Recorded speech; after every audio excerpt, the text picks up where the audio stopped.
Webb goes tight, physics takes over. Director Marc Webb is particularly sensitive about making sure that the physics remain grounded and believable. To meet that directive, special tools were written by our development team to assure that gravity and other physical properties remained in check, wherever possible, and if cheats became necessary, the tools served. A maneuver that he uses to accelerate himself up the web during chase sequences to make sure he's always gaining on his opponent. Animation also played a role in scenes where audiences would assume they're looking at practical photography, like the final standoff with Electro where Spider-Man is completely animated throughout, including the close-up performances. This gave the director the flexibility to add additional shots well after principal photography was complete. On a smaller scale, but equally important, is the muscle animation.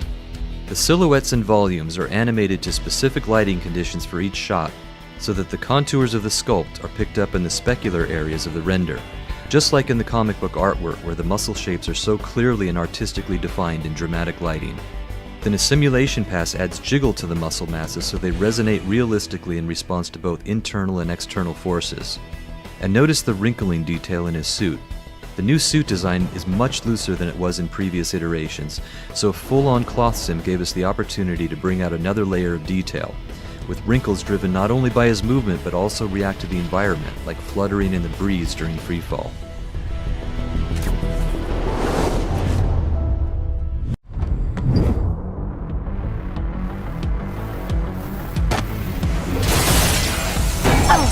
The theme of time really comes into visual play in the clock tower scene, which literally Spider-Man's battling Goblin among the gears of a clock. I think one of the nice things about the clock tower was that because they built a set and they shot actors and stunt doubles on the set, we did get that richness that we were able to model our CG after and integrate it with, and I think it really helped. We were going to do a lot of compositing tricks for the Goblin because he was shot on a moving platform. And it turns out, you know, as so often happens, we get it into our world and discover we can do other things, and maybe with a little trickery and sort of developing the rigs, the animation rigs, to a point where you honestly can't tell the difference between the practical element and the CG element. And all of a sudden it just opens it wide open to doing what we need to do and making it a complete digital character.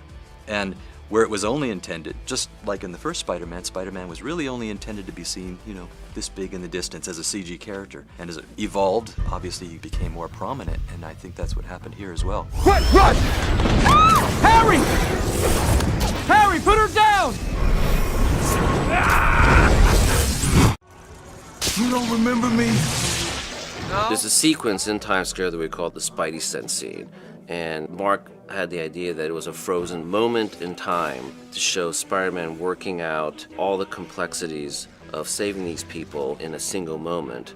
And it became pretty complicated. Basically, there's 40 people standing still and the camera is moving among them, with Spider-Man working out angles, how to shoot his web and keep people from being electrified. So from a technical standpoint, we were looking at, well, how do you shoot a complicated shot where it's a moment in time when nobody's moving, but the camera has to move through it. Conceptually, it's very simple.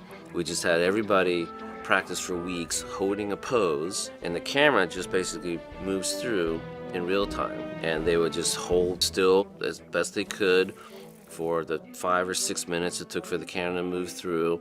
And then later on, we would just basically, in post-production, either paint or freeze them the best we could. That way, it was a very, very simple way to shoot it, but just took basically months and months of visual effects work to get the illusion to work.